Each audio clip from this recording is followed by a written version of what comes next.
once again, maybe outside of work, but inside of work even, what are some of the major changes you've experienced in your life over the last 5 years? When I think about the last 5 year time frame for me, my son was born 5 years ago.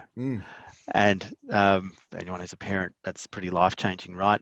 For us, there was some health complications, both for my son and my wife, that essentially demanded a huge amount of extra input for me at that exact moment when I was most financially stretched. And I found the internal resources that I didn't know I had, and I think that's a pretty common kind of thing for parents, right? But lesson learned now is that having gone through lockdown and been under that intense pressure again, I can see that I should have reached out for more support along the way, rather than just being stoic and trying to do it all on my own. But that period, interestingly, has shaped my business just to ensure that the business is set up to ensure that I have the freedom to work the hours I want flexibly. And so I've kind of eased myself out of the day-to-day business operations, which is good. And that's actually, I'm learning, is a really good thing to do, because it means that I can enjoy my life as it's happening rather than over the distant retirement horizon. And I'm just hopeful that as I now take that,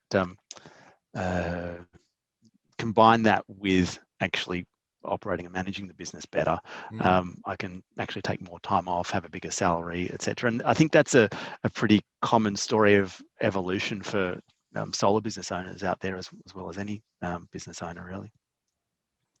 I mean, so one of the things you mentioned there was, I guess, knowing when to ask for help.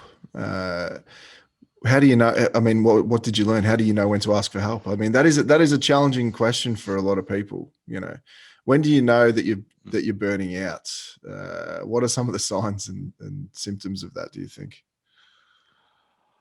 I don't know. I think it's that what I've found recently is I've seen how much of my life I operate from a state of stress.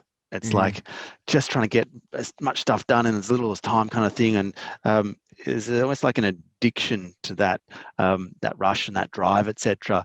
But at the end of the day, then it's like, well, how do I switch off? I'll have a couple of drinks, and then the next morning I need to have a coffee to kind of get me into that state again. It's just kind of that wheel.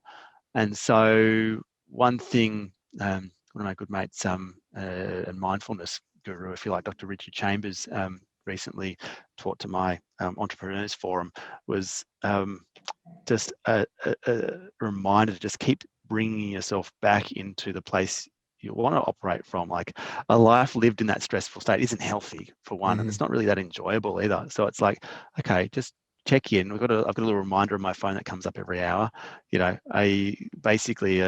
You've been, what state are you in? It's just that check in, right? And so that's been I think a real recent improvement to my enjoyment of life. And just occasionally then going and saying, oh, I'm back in that stress state. This isn't fun. Let's stop that. It's addictive though. I mean, because you can be in that stress state and it can feel really good, and I guess it's similar to, actually, there's a book here that talks about this. It's flow, I guess, which is like a psychological state of, it's kind of like being in the zone, Yep. But, if you spend too much time in that, in the high arousal side of life, then you're, I think it can creep up on you and cause problems. For me, it came through just as like a slight, I know when I've been doing too much, because I start to feel like a slight feeling of dread.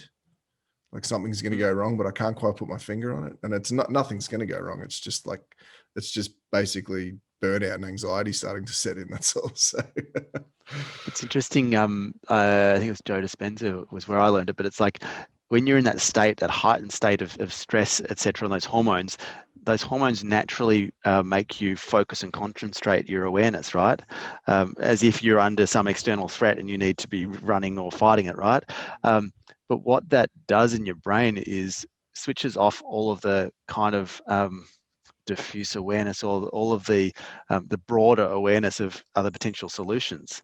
So I find by there's value in stopping that stress state, that addictive stress state, and taking a moment to reflect or meditate, whatever it is. It's often those moments where I go like, oh, there's a much better way to do this, and I can solve, do everything I need to do in an hour rather than 3 hours at a sprint, using this approach. So there's value in it too. Yeah, for sure. Helps you to figure out what is valuable that you've been doing and what you can throw away too, which is something that I find I need to do every 6 months or so these days.